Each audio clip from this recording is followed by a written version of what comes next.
말씀 가운데서 이렇게 읽으면 한눈에 한 번에 다 이렇게 이해가 되어지는 본문이 있는 반면에요. 읽어도 도대체 무슨 말인지 잘 모르는 본문들이 좀 있습니다. 요한계시록 같은 경우에는 참 우리로 하여금 모호함 가운데서 계속 씨름하게 만드는 구절들이 참 많죠. 아무래도 이게 어떤 현상이라기보다는 묵시의 내용이기 때문에 그런 것 같습니다.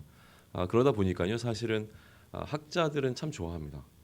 왜냐하면 여지가 많고요. 또 이걸 해석하는 데 있어서 나름대로 이제 말씀을 깊이 연구하고 싶은 사람들에게는 참 뭐랄까요, 맛깔나는 본문이기도 합니다.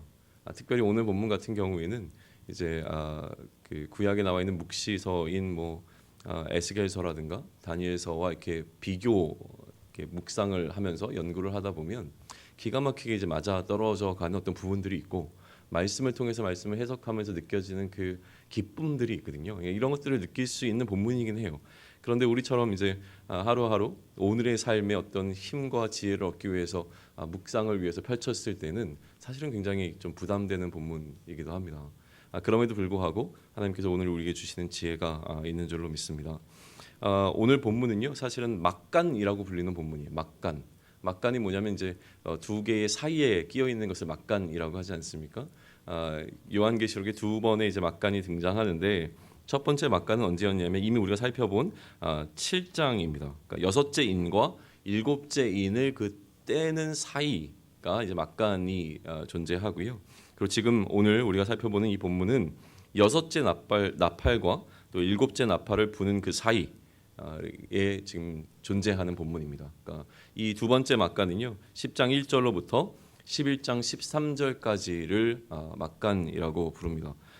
큐티 본문으로 따지면 이제 오늘과 내일 본문이 그 막간에 해당하는 본문들입니다. 그러니까 이제 오늘과 내일을 한꺼번에 살펴보게 되어지면, 그러면 이 막간이 왜 존재하는가에 대한 것이 좀 더 선명하게 드러나 있는데요. 오늘은 전반부에 관한 이야기만 좀 나누게 될 겁니다. 오늘 이제 전반부에서 다루게 될 이 막간이 다루고 있는 핵심적인 내용은 두루마리에 관한 내용이고요. 이제 내일 살펴보게 될 것은 두 증인에 관한 이야기입니다. 그래서 이 두루마리와 하나님의 말씀과 이 말씀을 맡은 두 증인을 통하여서 오늘의 주제가 예언이라면, 내일은 결국에는 이제 만국의 회심을 가져오는 사건이 일어나는 것을 이야기하고자 하는 것이죠. 요한계시록에서 회심이 일어나는 유일한 장소가 11장입니다. 그래서 그 부분을 좀 주목하시면서 내일은 묵상하시면 좋을 것 같고요. 오늘은 방금 말씀드린 것 같이 이 두루마리가 어떤 의미가 있는지 조금 더 주목하면서 오늘 본문을 좀 살펴보면 좋겠습니다. 1절을 제가 다시 한번 읽겠습니다. 내가 또 보니 힘센 다른 천사가 구름을 입고 하늘에서 내려오는데 그 머리 위에 무지개가 있고 그 얼굴은 해 같고 그 발은 불기둥 같으며 라고 기록되어 있습니다. 내가 또 보니라고 시작하는 것은 이제 익숙한 표현 가운데 하나이죠. 환상이 이어지고 있습니다. 어떤 환상이 이어집니까? 힘센 다른 천사가 하늘로부터 내려오고 있는 환상이 보여지게 되어집니다. 5장 2절에서요, 이미 첫 번째 힘센 천사가 등장했고, 요한계시록에는 세 번에 걸쳐서 이 힘센 천사가 등장하고 있습니다. 그 중에 이제 두 번째가 오늘 본문이고, 마지막은 18장에 나타나게 되어집니다. 어쨌든 이 천사는 지금 하늘로부터 내려오고 있는 것이죠. 하늘로부터 이 천사가 내려온다고 하는 것은 이후에 이제 11장 7절에 보게 되면 무저갱으로부터 올라오는 짐승이 있는데, 이 짐승이 올라오는 것과 이 내려오는 것이 대조를 이루고 있는 것을 우리는 살펴볼 수 있습니다. 그리고 이 하늘로부터 내려오는 천사에 관한 묘사가 등장하는데요. 이 천사가 어떤 천사인지를 설명해 내기 시작하는데, 그 설명 가운데 첫 번째 등장하는 것이 무엇이냐면 구름을 입었다라는 겁니다. 구름을 입고, 우리가 이제 이미 다 알고 있겠지만 구름은 무엇을 상징합니까? 하나님의 임재를 상징합니다. 하나님께서 임재하실 때 항상 함께 등장하는 것이 구름입니다. 또 예수님께서도 구름 가운데 우리에게 오시겠다고 약속하셨죠. 그리고 그 머리 위에는 무엇이 있다고 얘기합니까? 무지개인데요. 이게 이제 원어적으로 보면 우리 한글로 따지면 이제 정관사라고 하는 그라고 하는 게 붙어 있어요. 그 무지개입니다. 그러면 그 무지개가 이 요한계시록에서 앞서 한번 등장을 했는데, 등장했던 그 무지개가 그 머리 위에 있다라는 표현이죠. 이 무지개가 언제 등장했었냐면 4장에 한번 등장했었는데요. 그 보좌를 둘러싸고 있었습니다. 그러니까 하나님이 앉으신 그 보좌를 둘러싸고 있었던 무지개가 있었는데, 그 무지개가 머리 위에 있는 상태로 이제 내려오는 그림을 그리고 있습니다. 그리고 그 얼굴은 어떻다고 얘기합니까? 해 같다라고 이야기하죠. 이 또한 예수님을 이제 그리스도를 묘사할 때 사용되었던 표현입니다. 기억하십니까? 얼굴이 해가 힘있게 비치는 것 같은 그리스도가 1장에서 기록되어 있었습니다. 또 그 발은 어떻다고 합니까? 불기둥 같다고 이야기하는데요. 불기둥이라고 구체적으로 설명하진 않았지만 1장에 보게 되면 그 발은 풀무불에 단련한 빛난 주석 같다라는 표현이 있었습니다. 근데 이것이 지금은 불기둥으로 바뀌어서 표현되고 있는 것이죠. 그런데 우리에게 불기둥 하면 떠오르는 것이 무엇입니까? 출애굽 사건입니다. 출애굽 사건은 하나님의 구원 사건이고 하나님의 보호하심이라고 하는 것이죠. 어쨌든 지금 여기 이 하늘로부터 내려오는 힘센 천사를 묘사하고 있는 이 묘사들을 보게 되어지면 마치 그가 그리스도가 아니신가? 아니면 하나님이 아니실까? 라는 생각이 들 정도로 하나님과 그의 아들 예수님께 표현되어진 그 특성들이 이 힘센 천사에게 적용되고 있음을 우리는 보게 되어지는 것이죠. 그러니까 많은 학자들은 이 힘센 천사를 그리스도로 이해하고자 합니다. 그런데 굳이 뭐 그렇게 꼭 이해하지 않아도 괜찮을 것 같습니다. 왜 그런지는 이제 결론 부분에서 제가 말씀을 드리겠지만 제가 이제 서 있는 입장은 무엇이냐면 이 천사들 가운데서는 무언가 특별한 천사는 분명합니다. 거의 신적인 권위, 어떻게 얘기하면 예수님께서 누리셨던 그 권위를 위임받아 이 땅 가운데 지금 내려오고 있는 천사로 이해하는 것만으로도 저는 충분하다고 생각을 하는 것이죠. 자, 그 천사가 이제 내려왔는데요. 2절 우리 함께 읽으면 좋겠습니다. 2절 같이 읽습니다. 그 손에는 펴놓인 작은 두루마리를 들고, 자, 그 손에 뭐가 들려 있습니까? 펴놓인 작은 두루마리가 있는데요. 여기서 이제 주목되는 것이 두루마리라고 하는 것인데 이 두루마리가 어떤 두루마리냐면 임봉된 두루마리가 아니라 펼쳐진 두루마리입니다. 우리는 이제 7 임봉된 그 두루마리를 이미 살펴보지 않았습니까? 이 두루마리 모티브가 이제 5장에서 먼저 등장을 했었는데요. 이 5장에서 나오는 두루마리와 10장에서 지금 등장하고 있는 두루마리가 같은 거냐 다른 거냐에 대해서도 또 학자들은 막 열심히 토론합니다. 그런데 제가 이해하기로는 펼친 두루마리입니다. 그러니까 이미 그 두루마리를 누가 펼쳤습니까? 어린 양이 펼치지 않았습니까? 인봉을 다 띄었죠. 인을 다 띄었습니다. 그래서 그 띈 펼쳐진 두루마리를 그 손에 들고 내려오는 천사. 그러니까 5장에 나오는 그 두루마리가 이 10장에서도 같은 두루마리라고 저는 이해합니다. 5장에서 힘센 천사는 누가 두루마리를 펴기에 합당한지를 물었습니다. 그리고 그 인이 합당하신 그 어린 양을 통해서 하나씩 떼어지고 지금은 이제 펼쳐져 있는 것이죠. 그런데 차이가 있다면 무엇이냐면 이 사이즈의 차이가 있습니다.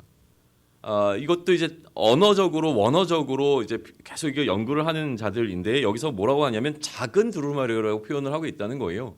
그럼 실제로 이게 물리적으로 작은 사이즈를 이야기하는 것이냐 아니면 무슨 이야기냐 막 이야기가 되어지는데요. 사이즈의 문제가 아니라고 생각을 합니다. 이것도 결론 부분에서 다시 한번 설명을 드리겠지만 이것은 권위라고 하는 부분으로 조금 더 이해하면 좋을 것 같습니다. 어쨌든 지금 이 두루마리가 그 손에 펼쳐진 채로 들려서 내려오고 있었고요. 그리고 나서 이제 발 이야기가 등장하죠. 두 발이 다른 곳에 지금 머무르고 있죠. 한쪽 발은 바다 위에 또 다른 발은 어디에? 땅 위에 올려져 있는 모습입니다. 여기에 대해서도 저는 이제 처음 알았습니다. 7대 불가사리가 뭔지 아십니까? 불가사의가 뭔지 아십니까? 그 중에 하나래요. 청동 거상이라고 하는 게 뭐 기원전 200 몇 년 전에 그리스에 있었대요. 그것이 지금은 이제 사라졌는데 그게 있었다라고 하는 기록이 너무나 선명하기 때문에 그게 이제 불가사의로 이제 선정되어 있는데 아마도 지금 학자들이 생각하기에는 이 두 발을 바다와 땅에 지금 대고 있는 게 어떤 그리스의 그 항구 도시에 서여 있었던 그 청동 동상을 이미지화해서 이해할 수 있도록 돕는 역할을 했을 것이다라고 추측하는데 어쨌든 그것은 추측입니다. 우리가 여기서 지금 이해할 수 있는 더 좋은 것은 무엇이냐면 성경에서 땅을 밟았다라고 하는 표현이 갖고 있는 의미입니다. 밟았다라고 하는 것은 무엇을 의미하냐면 정복을 의미하고 지배하고 있는 것을 의미합니다. 그러니 지금 이 천사는 두 곳에 발을 디디고 있는데 한 곳은 바다이고 한 곳은 땅입니다. 그러면 이 천사가 지금 정복하고 다스리고 있는 지역을 의미할 텐데 결국 어디입니까? 온 땅과 온 바다를 다스리는 자로서 지금 이 땅 가운데 서 있는 것을 의미합니다. 또한 이 천사는 어디로부터 내려왔습니까? 하늘로부터 내려왔습니다. 그러니까 모든 이 피조 세계 가운데 하늘과 땅과 바다의 모든 하나님의 창조하신 그 세계 가운데 이 천사가 머물러 있음에 관한 이야기를 우리는 좀 살펴볼 수 있는 것이죠. 3절로 넘어갈까요? 그러니까 하늘과 땅과 바다의 주권자로서 이 천사가 갖고 있는 권위를 좀 기억하시면서 3절로 넘어갑니다. 같이 읽습니다. 사자가 부르짖는 것 같이 큰 소리로 외치니 그가 외칠 때에 일곱 우레가 그 소리를 내어 말하더라. 자, 사자가 부르짖는 것 같이 큰 소리로 외쳤을 때에 일곱 우레가 소리를 내어서 말하기 시작했습니다. 일곱 우레가 무슨 말을 했는지 4절을 통해서 다시 한번 읽을 텐데요. 같이 읽습니다. 일곱 우레가 말할 때에 내가 기록하려고 하다가 곧 들으니 하늘에서 소리가 나서 말하기를 일곱 우레가 말한 것을 임봉하고 기록하지 말라 하더라. 자, 일곱 우레가 말을 할 때 요한은 그가 하듯이 기록하려고 했습니다. 하나님께서 무슨 말씀을 하시니 그가 기록해야 했으니까 기록하려고 했는데 그때 하늘에서 소리가 나서 뭐라고 이야기합니까? 이것을 인봉하고 기록하지 말라. 인봉한다는 것은 무엇입니까? 비밀로 감추어라. 그리고 이것은 기록하지 말아라 라고 이야기를 하는 것이죠.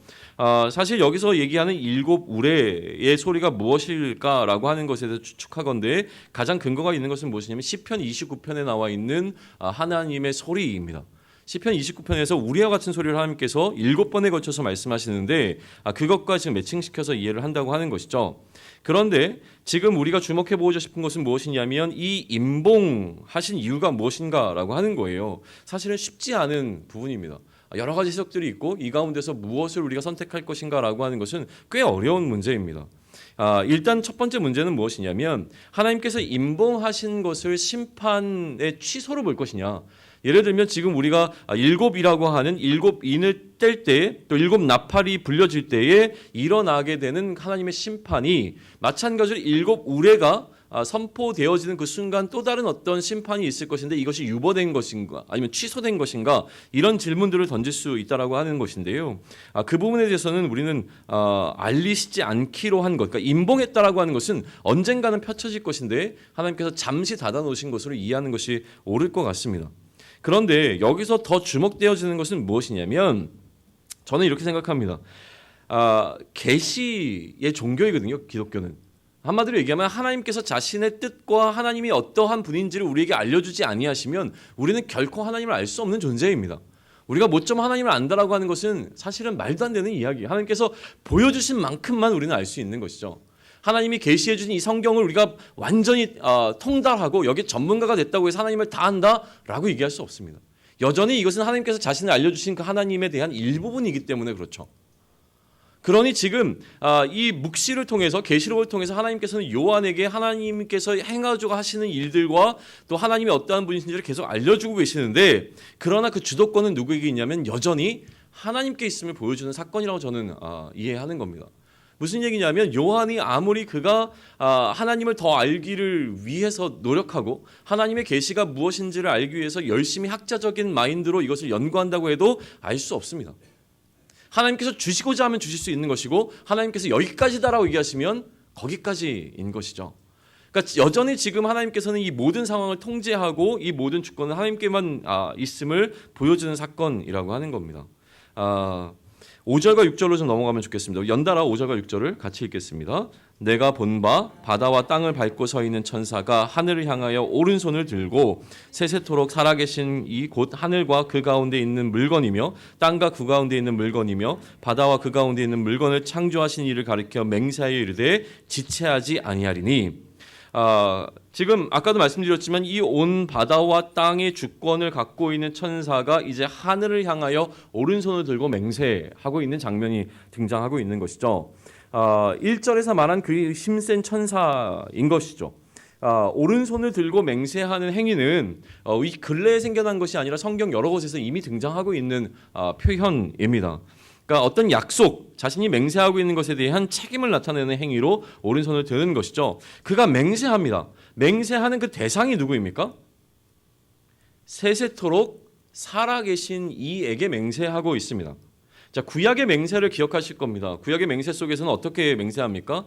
여호와의 살아계심을 두고 맹세하노니라고 하는 표현이 구약에서는 일반적으로 익숙한 표현이었습니다. 근데 지금 이 계시록에서는 세세토록 살아계신 이에게 맹세하고 있는데 요한계시록에서는요, 하나님의 살아계심보다 그 하나님이 영원토록 살아계신, 세세토록 살아계신이라고 하는 하나님의 영원성이 보다 강조되고 있죠.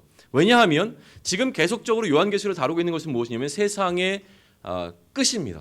세상이 끝날 것, 한시적인 이 세상의 땅의 종말과 그 상대적으로 하나님의 무엇이 영원성이 강조되고 있기에 세세토록 살아계신 이가 이 맹세의 대상이 되어지고 있는 것입니다.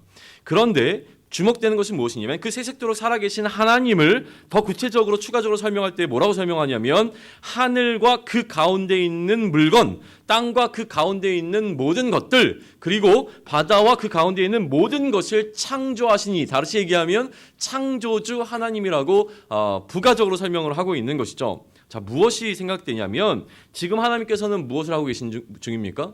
이 세상을 최종 심판하시는 심판주의 모습으로 그려지고 있습니다.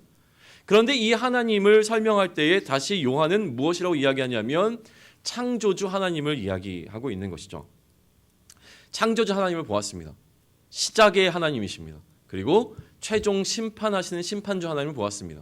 끝이신 하나님입니다. 시작과 끝이 되어시는 알파와 오메가이신 처음과 마지막이신 하나님에 관한 이야기를 하고 있는 것이죠.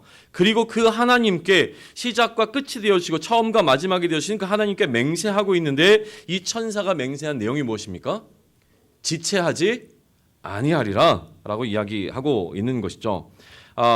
아까 말씀드렸지만 막간이 두 번 등장한다고 말씀드렸습니다. 7장에서 한번 등장했고 오늘 본문이 또 다른 막간이라고 하는 것이죠. 7장의 막간에서는 무엇이 등장했었냐면 일곱째 인이 떼어지기 전에 반 시간쯤의 고요가 있었습니다. 기다림과 기도와 또 기대하는 그 시간이 존재했는데 지금 이 막간에서는 천사가 얘기하는 겁니다. 지체하지 아니하리라 라고 이야기하고 있는 것이죠. 하나님과 그 종 선지자에게 전하신 복음같이 그들의 비밀이 이루어질 것이다 라고 하는 것을, 비밀의 성취를 이야기하고 있는 것이죠. 나팔은 실제로 대적질에 대한 심판을 의미하고 있습니다. 심판이 이루어질 것이죠. 일곱째 나팔이 최종 심판이라고 우리가 이해를 한다면 지금 심판의 대상자들은 누구입니까? 성도들이 아니라 하나님을 대적하는 대적자들, 교회의 박해자들에 관한 이야기인 것이죠. 그러니 이 박해의 행위라고 하는 것은 궁극적으로는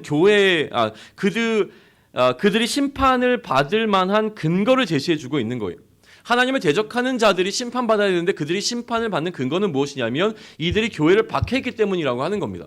그러니 이 시기 가운데 성도들이 박해를 받는 것은 우리가 단순히 박해를 받는 것을 떠나서 그들이 하나님께 심판받아 마땅한 자가 되어지기 위한 어떤 근거가 되어지는 것이죠. 그래서 이렇게 표현하고 있는 것이 눈에 들어왔습니다. 한 학자의 이야기인데요. 그러므로 교회의 박해는 하나님이 교회의 박해자들에 대해 승리를 쟁취하시려는 비밀 무기이다 라고 이야기합니다.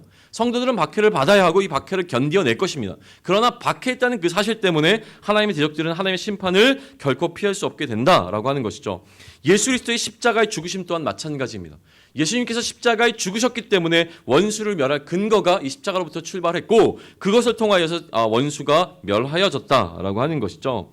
박해자들에 대한 심판인 나팔이 불려진 그때에 복음의 완전한 성취가 이루어지게 될 것입니다. 그 이야기를 지금 7절에서 하고 있습니다. 우리 8절로부터 10절을 연달아 읽겠습니다. 하늘에서 나서 내게 들리던 음성이 또 내게 말하여 이르되 내가 가서 바다와 땅을 밟고 서 있는 천사의 손에 펴 놓인 두루마리를 가지라 하기로 내가 천사에게 나아가 작은 두루마리를 달라 한즉 천사가 이르되 갖다 먹어버리라 내 배에는 쓰나 내 입에는 꿀같이 달리라 하거늘 내가 천사의 손에서 작은 두루마리를 갖다 먹어버리니 내 입에는 꿀같이 다나 먹은 후에는 내 배에는 쓰게 되더라. 보통 이제 이 본문을 묵상을 하게 되면 이 8장 8절, 9절, 10절에서 뭔가 느껴지는 것이 가장 많을 수밖에 없는 구절입니다. 조금 더 우리가 살펴보기 원하는데요. 하늘에서 나서 내게 들리던 음성이 또 다시 요한에게 이야기했죠. 가서 바다와 땅을 밟고 서 있는 천사의 손에 펴진 그 두루마리를 내가 취하라 가지라. 요한은 즉각적으로 순종합니다. 천사에게 나가서 두루마리를 나에게 달라라고 요청을 하죠. 천사가 이르되 먹어버리라라고 이야기를 합니다. 근데 먹었을 때에 배에는 쓰지만 내 입에는 달게 될 것이다 라는 이야기를 해주고 있죠. 하나님의 말씀을 먹는다라고 하는 것은 사실 생소한 이야기는 아닙니다. 성경 가운데서 하나님의 말씀을 맛보아 아는 것, 그리고 하나님의 말씀을 먹는 것에 관한 이야기는 종종 등장하는 이야기입니다. 말씀을 먹는다는 것은 무엇을 이야기합니까? 이 말씀을 우리의 마음으로 받아서 우리 삶에 적용하는 것이 먹는 것이 되어지는 것이죠. 그래서 이 말씀이 실제로 하나님의 능력을 갖고 있음을 맛보아 알게 되는 것, 이것이 굉장히 중요한 역할을 해주는 겁니다. 지금도 마찬가지로 갖다 먹으라라고 이야기를 합니다. 그런데 이 두루마리를 먹는 이 장면을 어떻게 이해하냐면 두루마리에 적혀 있는 것은 하나님의 계시입니다. 이 계시를 먹었다라고 하는 것은 요한이 그 계시를 담당하는 자가 되어지는, 그래서 요한이 계시를 맡은 자라고 하는 이 사명 수여식으로 이야기 되어지는 것이죠. 이것이 바로 에스겔이 그의 선지자로서의 사명을 감당할 때에 등장했던 두루마리와 이제 병행되어지는 구절로 이해하는 겁니다. 나중에 에스겔을 한번 살펴보시면 좀 더 이해가 될 것 같습니다. 성도를 향한 이제 구원이라고 하는 부분에 있어서 감당해야 될 역할이 있는데, 이 두루마리라고 하는 것이 왜 입에는 달고 배에는 쓴가라고 하는 것도 여러 가지 해석이 분분하고 또 여러 가지로 해석이 가능한 부분입니다. 그런데 한 두 가지만 소개하면 이렇습니다. 교회라는 입장에서 성도를 향한 구원이라고 하는 측면에서 두루마리를 이해하게 되어지면 교회는 종말을 가까워 오는 것을 사실은 즐거워해야 합니다. 왜냐하면 하나님의 진정한 공의와 정의가 실현되는 그때, 그래서 악이 심판되는 그때가 종말이기 때문에 그렇죠. 그리고 그러한 하나님의 뜻은 교회에 유익이 되는 것이 분명하기 때문에 답니다. 그런데도 불구하고 교회는 종말이 이르기 때까지 아까 말씀드렸지만 무엇을 당하게 되냐면 박해를 받게 되어집니다.